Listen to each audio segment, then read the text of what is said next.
Bonjour à tous. Alors aujourd'hui, je vais vous parler d'un instrument de musique dont je me sers très peu parce que en fait, j'ai pas l'utilité vraiment, mais il m'a servi à une époque beaucoup parce qu'en fait, j'avais enregistré plusieurs disques, comme vous le savez, ceux qui me suivent, et notamment dans un disque que vous pouvez écouter sur YouTube qui s'appelle Los del Sol Misa Criolla. Il y a plusieurs titres, dont El Canto del Agua du Venezuela, où cet instrument, qui est un très très vieux ukulélé, euh, je m'en suis servi dans ce titre, El Canto del Agua, parce qu'en fait je l'avais accordé à l'octave au-dessus du quattro. Donc j'avais mis dans la stéréo, quattro d'un côté, ukulélé de l'autre côté. Et je l'ai fait dans d'autres titres, et je l'avais fait aussi pour Los Machucambos quand j'avais été l'arrangeur et musicien de leur dernier disque qui s'appelle Muy Sentimental, où nous avions enregistré plusieurs titres et il y avait cet instrument dedans. Alors, habituellement, je m'en sers vraiment pas beaucoup, mais habituellement, il est donc accordé comme un quattro, mais à l'octave au-dessus. Donc avec l'octave de différence dans l'aigu. Et là, aujourd'hui, j'ai une idée qui est pas forcément bonne, j'en sais rien. D'après ce que je viens d'essayer, ça a l'air d'aller. Je l'ai accordé comme un charango. Donc, il manque une corde en haut. Donc, en partant des cordes du bas. Donc, pour un charango, voilà, mi, la, mi, do, sol. Bon, voilà. Donc, là, c'est mi, la, mi, do, et il n'y a pas le sol. Donc, pour jouer, on peut jouer. Mais c'est... Bon, je sais pas. J'ai essayé un peu tout à l'heure, ça avait l'air d'être sympathique, on va dire. Mais j'en sais pas plus, donc on va voir si on peut faire quelque chose. Alors, il faut oublier le La ici. Hein. Enfin, le La. Le La si je mets le doigt, donc le Sol. Qui donc est maintenant uniquement sur la deuxième corde. Voilà. Donc là, on voit à peu près les cordes. Voilà. Donc,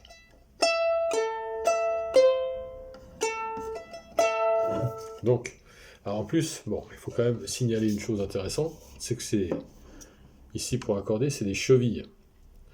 Donc bon, ça peut bouger. Ça peut bouger parce que c'est bon. Les cordes, c'est du fil de pêche. Voilà, pour aller à la pêche, comme beaucoup de charanguistes et quattristas et autres le savent. On utilise le fil de pêche depuis toujours. Hein. En fait, c'était mon ami Jean-Michel Kerr, un Mikou, qui m'avait expliqué ça il y a très longtemps. Quand j'étais son élève en 1978, il m'avait dit, bon, on ne trouvait pas à l'époque tellement les jeux de cordes de charango. On trouvait des charangos, mais pas les jeux de cordes.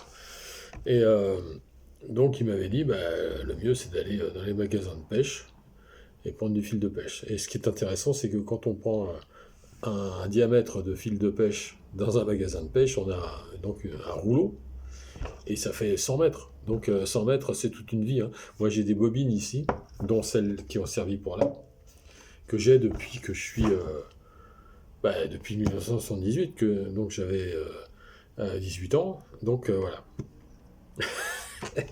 Alors pour ceux qui le savent, je leur apprends rien, et pour ceux qui ne le savent pas, ils ont appris un truc.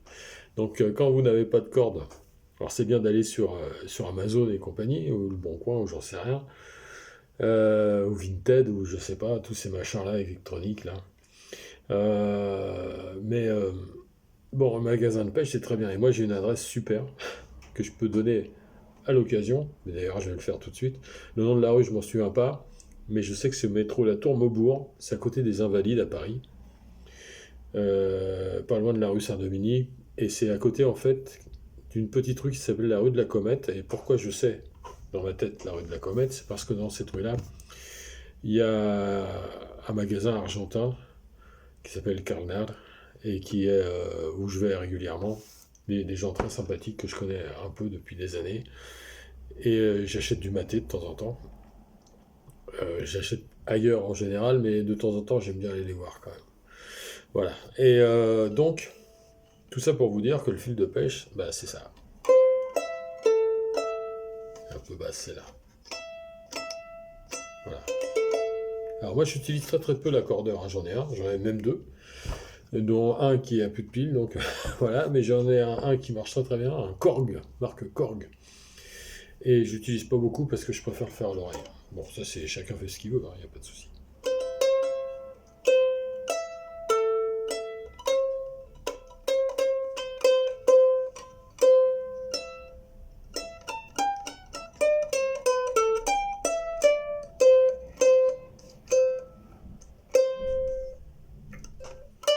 Voilà.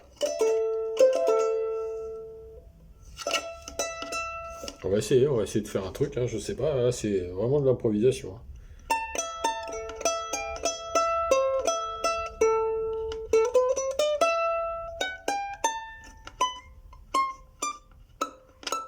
Ah oui, là, il manque une barrette alors évidemment. Là, il y a une barrette qui est partie, j'avais pas vu. Bah, peut-être elle a jamais été là non plus, hein, parce que c'est vrai que je suis jamais allé jouer jusqu'ici.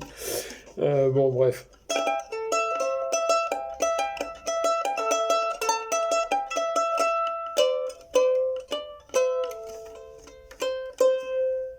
Là, ça bouge, hein.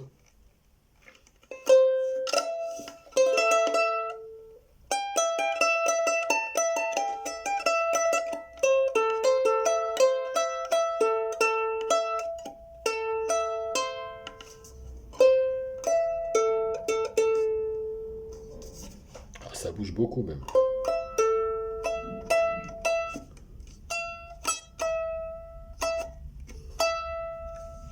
Pas évident, hein.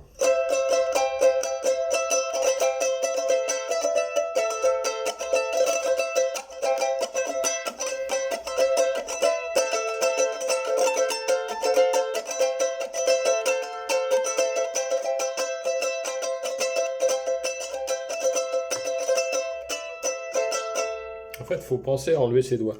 Bon, c'est très particulier.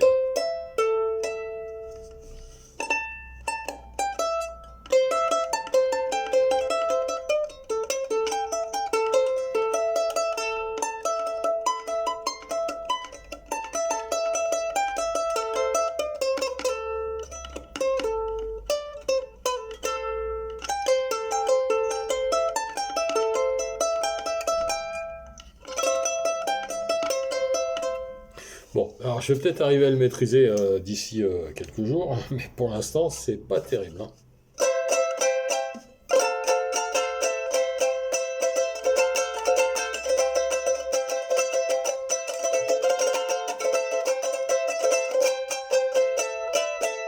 En fait, ce qui est compliqué, c'est dans le cerveau, parce qu'en fait, c'est d'oublier qu'il y a une corde en haut, et qu'en fait, pour arriver au La, ici, qu'on n'a pas à la deuxième case, puisqu'il n'y a pas la corde, c'est cette corde-là à vide. Voilà, donc en fait, il faut, comme j'ai fait un peu pour la bande Doria ici, que j'ai complètement... en fait, c'est une bande Doria, hein, que j'ai récupérée, elle était cassée, je l'ai un peu réparée, on va dire, vite fait. Et je l'ai encordée avec des... à la façon d'un charango, quoi, d'un rondolo, quoi. Et donc, je peux jouer des choses comme sur un charango, mais là, il y a les 5 cordes. Il y a toutes les, il y a tout. Il manque pas une corde. Que là, il en manque une. Bon, c'est comme sur le quattro où il en manque une en bas pour faire un charango, en fait. Un charangon, même. Et là, c'est dans l'autre sens. Donc, c'est vrai, c'est un peu inédit hein, pour moi. Je pense que c'est inédit pour plein de gens, d'ailleurs. Mais, alors, qu'est-ce qu'on peut faire?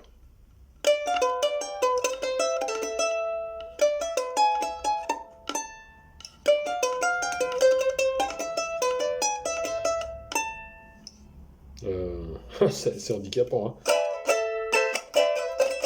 Non. J'ai l'impression, alors je vais vous dire un truc, j'ai l'impression d'être revenu il y a 50 ans en arrière quand j'étais en train d'apprendre les accords. Oui, je sais, parce que là, je sais pas où placer mes... Enfin, c'est incroyable. Parce qu'en fait, c'est le cerveau, hein, c'est le cerveau qui n'arrive pas à se mettre dans le... Alors...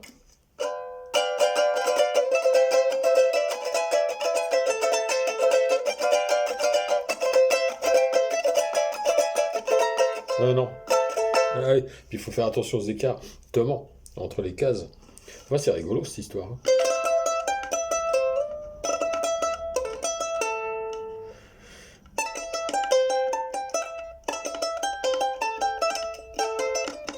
plus, je tape la caisse.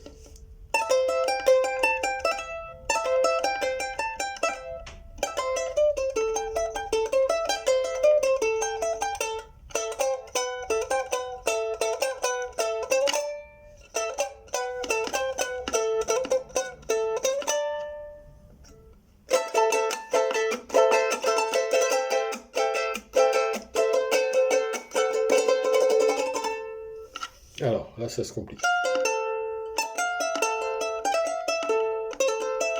Bon, là, ça va pas parce que là, il manque vraiment la corde en haut. Ah là là, c'est une drôle d'histoire. Et si je fais...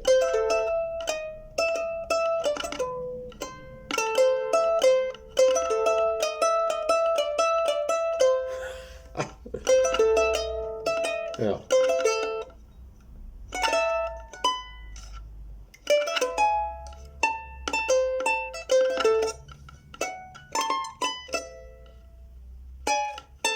Ah, enfin bon, voilà, donc c'est juste pour vous expliquer ça. Alors, vous voyez, c'est un petit instrument très sympa.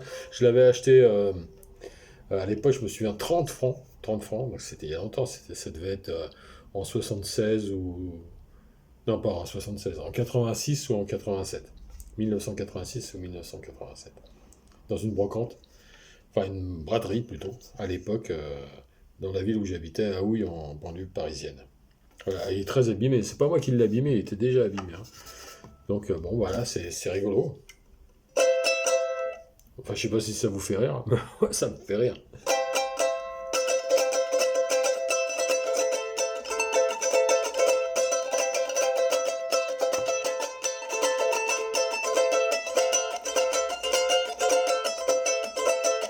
Ah ouais.